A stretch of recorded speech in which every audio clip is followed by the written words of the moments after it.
Extreme retention hook. Imagine waking up tomorrow and realizing your money is suddenly worth almost nothing. ATMs are offline. Banks limit withdrawals. The price of basic food has doubled overnight. And the government announces a temporary emergency measure that never goes away. Sounds dramatic?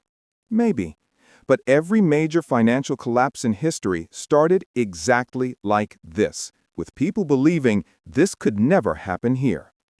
What you're about to see is why independent economists, major investors, and even former central bank insiders believe that we are heading toward the biggest financial crisis of this decade. A crisis capable of rewriting the global economic system, destroying entire fortunes, and making others unimaginably wealthy. And here's the terrifying part. The crisis might not be coming. It may have already begun. Stay until the end because the final segment will reveal the exact trigger, the event that once it happens will be too late for most people to react. Section 1. The illusion of stability. The silence before impact. Every major financial collapse in history shared one chilling similarity. Right before the crash, everything looked stable. In 1929, in 2008, in the Asian crisis of 1997, headlines were optimistic. Governments promised growth, and markets appeared healthy. Today, we are in that exact same moment. Markets rising artificially, governments printing record amounts of money, consumers drowning in debt, yet everyone believes the worst is behind us. This illusion of stability is what makes the next collapse so dangerous, because the majority never sees it coming until they're already trapped inside it. Section 2. The historical cycle that always repeats. There are economic cycles that have repeated themselves for over 2 centuries, and right now we are nearing the most dangerous phase. The cycle always follows this pattern: cheap credit, massive borrowing, market euphoria, inflation spikes, aggressive tightening, systemic breakdown. Currently, we are caught between stages 5 and 6. High interest rates, stubborn inflation, over-leveraged households, governments running out of options, corporations collapsing quietly. This combination has never ended peacefully. Section 4. The global debt snowball. Brace yourself because this number is real. Global debt, government, corporate, and personal, has surpassed $315 trillion. That means the world owes more money than it can ever realistically produce. And when a system reaches a point where debt can no longer be paid back, 3 outcomes are possible: default, massive devaluation, or hyperinflation. The question is not if the debt bubble bursts, but when and how violently. Section 5. The banking system's darkest secret. While you watch this video, dozens of major banks are technically insolvent. But here's the truth most people never learn. No bank in the world has enough money to cover all customer deposits. The entire system relies on trust. Trust that depositors won't all withdraw their money at the same time. Now combine this with soaring loan defaults, the commercial real estate collapse, bond portfolios down 20 to 40%, liquidity evaporating. One failure at the wrong time triggers a global domino effect. Section 6. The real estate market is cracking. When interest rates skyrocketed, millions of families saw their mortgage payments become unmanageable. The result? A collapse in new buyers, the surge in forced sales, developers stuck with unsold inventory, commercial real estate falling apart, investors abandoning entire sectors. Here's the terrifying truth. Real estate doesn't fall slowly, it crashes. Every major real estate collapse in history has dragged banks and governments down with it. Section 7. The rise of zombie companies. Right now, over 20% of major corporations are considered zombies.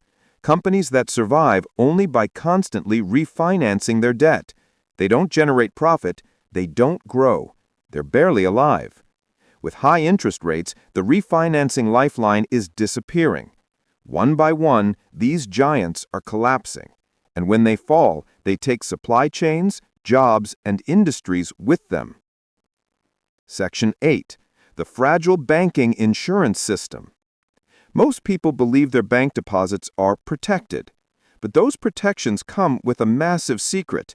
Insurance funds do not have enough money to cover even 10% of depositors during a systemic crisis. These protections work only because the public believes they'll never fail.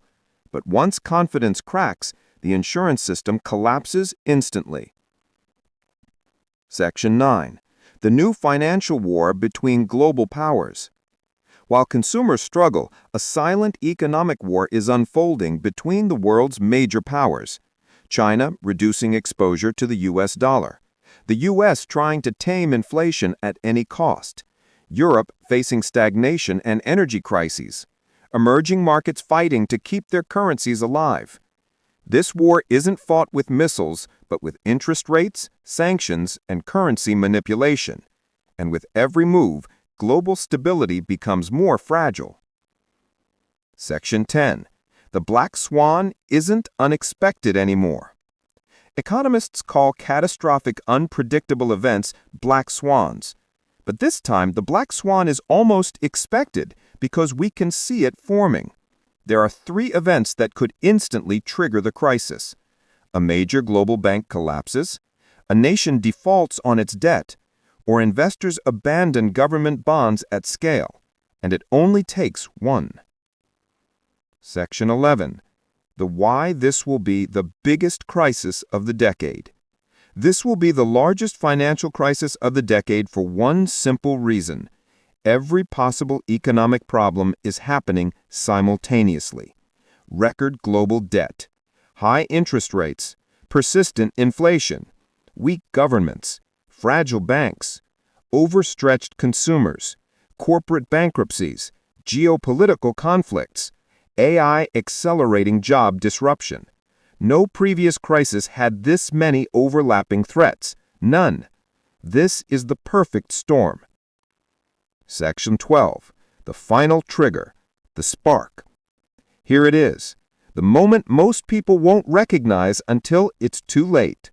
The trigger for the crisis won't be a war, a stock market crash, a real estate collapse, or a single bank failure. The true trigger will be the loss of confidence. When the public realizes that governments can't pay their debt, banks can't cover deposits, inflation makes money lose value monthly, then panic begins. Withdrawals surge, investors flee, markets spiral, and the crisis becomes irreversible. The system doesn't collapse because it's weak. It collapses because people stop believing in it. Section 13. How this impacts you, the part most channels avoid. The biggest financial crisis of the decade isn't just about Wall Street or billionaires. It affects everyone. Prices skyrocket. Salaries lose purchasing power. Loans disappear. Unemployment rises. Savings evaporate. Students, workers, families, entrepreneurs, retirees. No one escapes. Section 14. After the crisis, who survives and who doesn't? Every crisis creates 2 groups, those who collapse and those who rise. Those who fall, people living in debt, people relying solely on government promises, people who ignore warning signs, people unprepared for volatility.